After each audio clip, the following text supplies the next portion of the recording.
Sejam muito bem-vindos novamente ao canal Mari Knaben, Mari e seus mundos.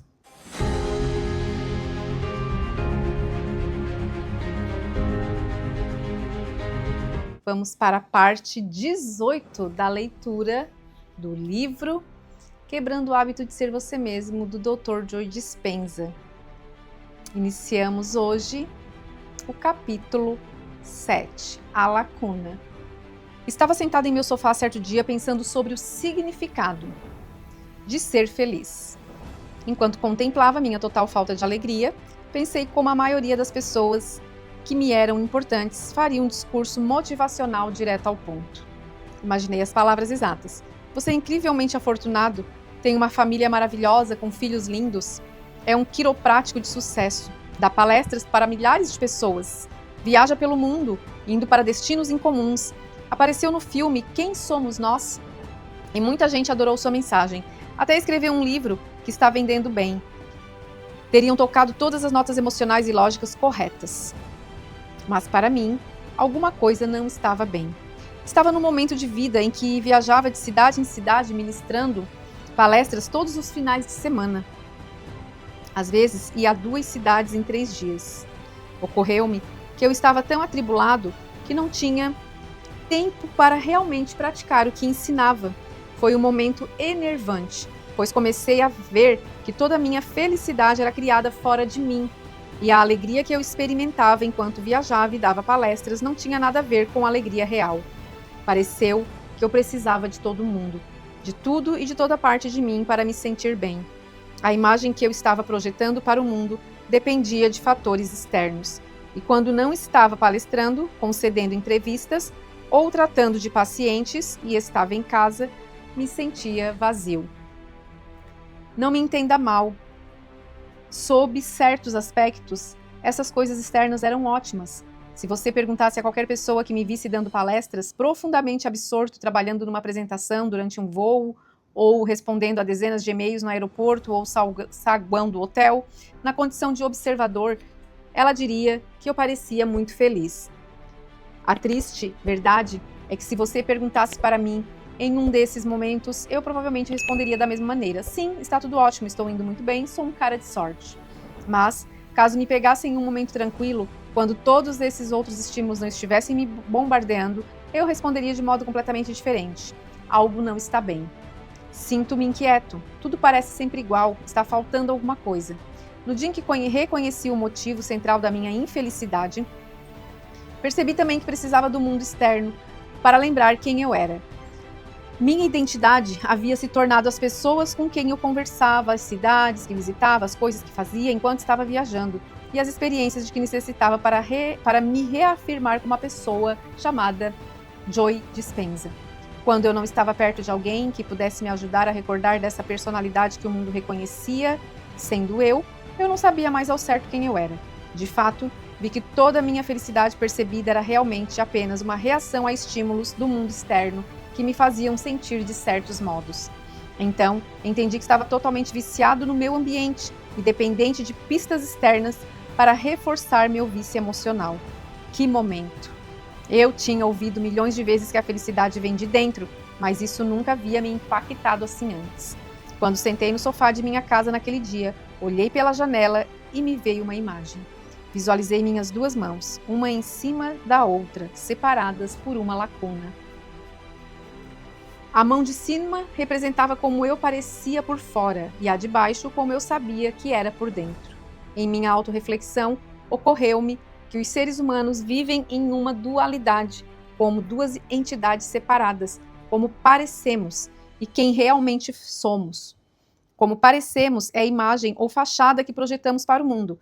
Esse eu é tudo o que fazemos a fim de parecer de uma certa forma e apresentar às demais pessoas uma realidade exterior consistente. Esse primeiro aspecto do eu é um verniz de como queremos que todo mundo nos veja. Como realmente somos, representado pela mão de baixo, é como nos sentimos, especialmente quando não somos distraídos pelo ambiente externo.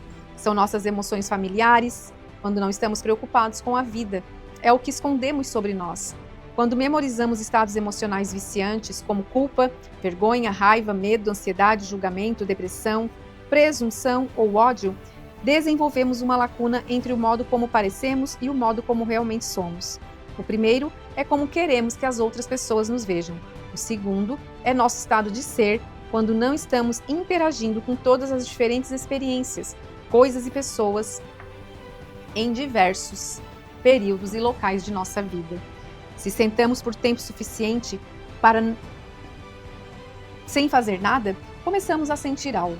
Esse algo é quem realmente somos. Camada após camada. As camadas de emoção que memorizamos e que criam a lacuna. Vestimos várias emoções que formam nossa identidade, a fim de lembrar quem pensamos que somos. Temos de recriar as mesmas experiências para reafirmar nossa personalidade às emoções correspondentes. Como identidade, ficamos apegados ao nosso mundo externo, nos identificando com tudo e todos, a fim de nos lembrarmos de como queremos nos projetar para o mundo. Como parecemos tornar-se a fachada da personalidade, que depende do mundo externo, para lembrar quem é como um alguém. A identidade está completamente ligada ao ambiente. A personalidade faz tudo o que pode para esconder como realmente se sente ou fazer o sentimento de vazio ir embora. Tenho esses carros, conheço essas pessoas, estive nesses lugares, sou bem-sucedido. É quem pensamos que somos em relação a tudo que nos rodeia. Mas isso é diferente de quem somos, como nos sentimos sem os estímulos de nossa realidade exterior. Sentimos sentimentos de vergonha e raiva de um casamento fracassado, medo da morte e incerteza sobre o pós-vida relacionados à perda de um ente querido ou até mesmo um animal de estimação. Sensação de inadequação devido à insistência do pai ou da mãe em perfeccionismo e realização a qualquer custo. Senso de direito reprimido por ter crescido em circunstâncias muito próximas da pobreza. Preocupação com pensamentos de não ter o corpo certo para uma determinada maneira de aparecer no mundo. Esses tipos de sentimento são os que desejamos esconder. Isso é quem realmente somos, o verdadeiro eu oculto por trás da imagem que projetamos. Não podemos encarar a exposição desse eu para o mundo, por isso fingimos ser outra pessoa. Criamos um conjunto de programas automáticos memorizados que trabalham para encobrir nossas partes vulneráveis. Essencialmente, mentimos sobre quem somos porque sabemos que os costumes sociais não têm espaço para aquela pessoa. Esse é o ninguém. É a pessoa que duvidamos que os demais vão gostar e aceitar. Especialmente quando somos mais jovens e estamos formando nossa identidade. Somos mais propensos a nos engajar nessa espécie de disfarce. Vemos jovens experimentando identidades como experimentam roupas. Na verdade, o que os adolescentes vestem muitas vezes é o reflexo do que querem ser, mais do que um reflexo de quem realmente são. Pergunte a qualquer profissional de saúde mental especializado em trabalhar com jovens, e ele dirá que uma única palavra define o que é ser um adolescente: insegurança. Como resultado, adolescentes e pré-adolescentes buscam conforto na conformidade e nos números. Em vez de deixar o mundo conhecer o que você realmente é, adote e adapte-se, porque todo mundo sabe o que acontece com aqueles que são percebidos como diferentes. O mundo é complexo e assustador, mas deixe-o menos aterrorizante e muito mais simples amontoando todas as pessoas em grupos. Escolha seu grupo, escolha seu veneno. No final, essa identidade serve. Você cresceu nela, ou pelo menos é o que diz para si mesmo. Junto com a insegurança, surge uma grande dose de consciência de si. As perguntas são abundantes. É esse quem realmente sou? É esse quem realmente quero ser? Mas é muito mais fácil ignorar essas questões do que as responder. As experiências de vida definem nossa identidade. Manter-se ocupado mantém as emoções indesejadas à distância.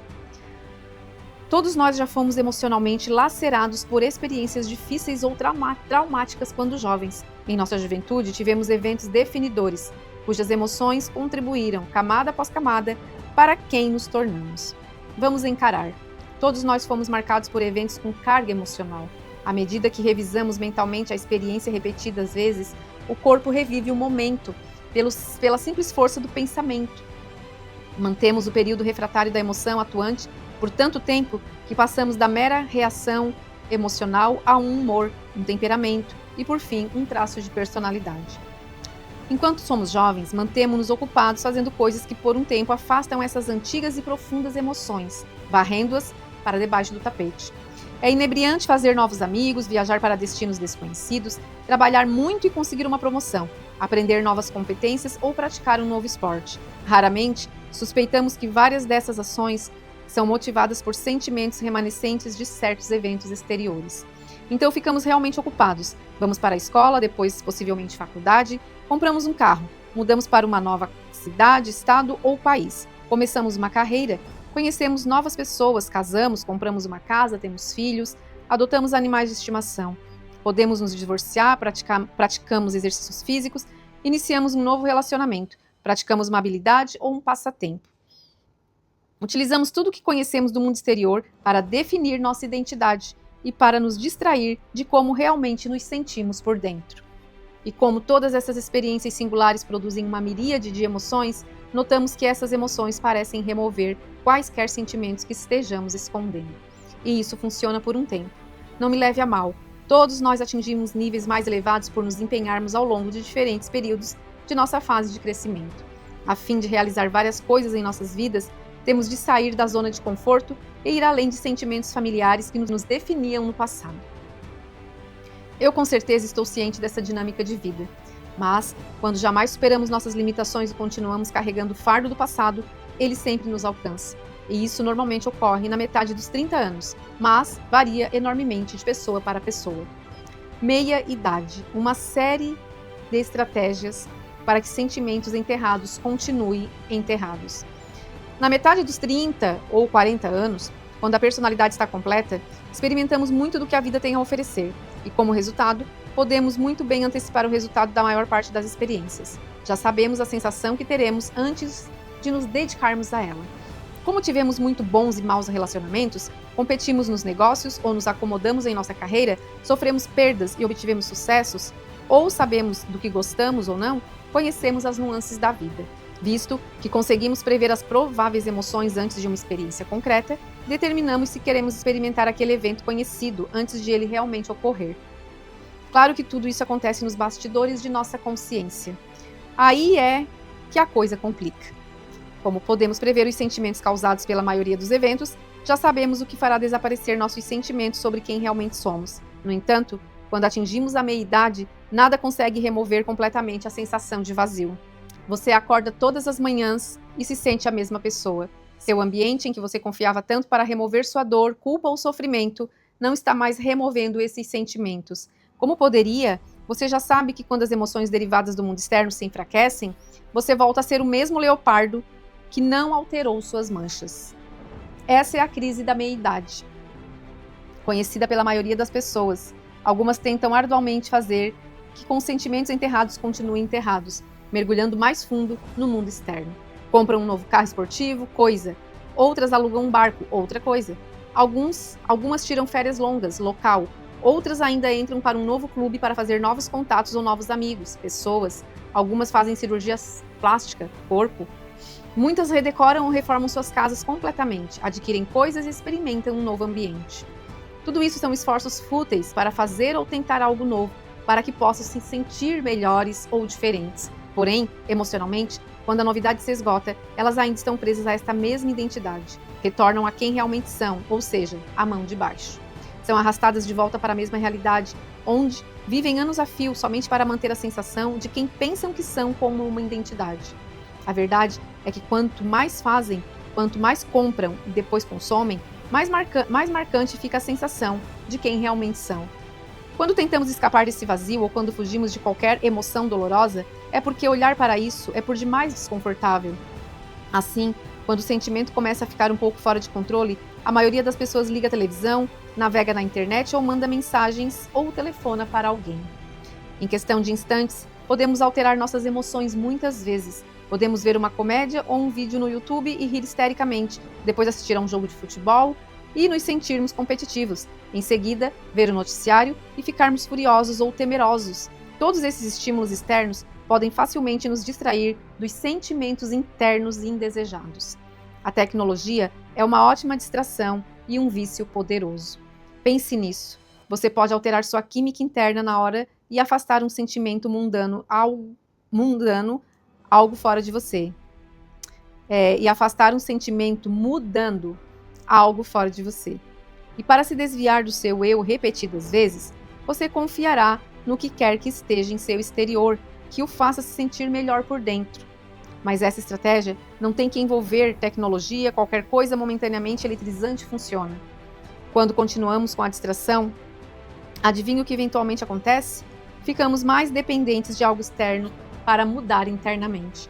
Algumas pessoas inconscientemente mergulham cada vez mais fundo nesse buraco sem fundo, utilizando diferentes aspectos de seu mundo para se manter absortas, em um esforço para recriar o sentimento original da primeira experiência que as ajudou a escapar. Elas ficam superestimuladas, de modo que podem sentir diferentemente de como realmente são. Porém, mais cedo ou mais tarde, todo mundo conclui que precisa mais e mais do mesmo para se sentir melhor. Isso se torna uma busca voraz por prazer e meios de evitar a dor a todo custo. Uma vida hedonista inconscientemente impelida por alguns sentimentos que aparentemente não desaparecem.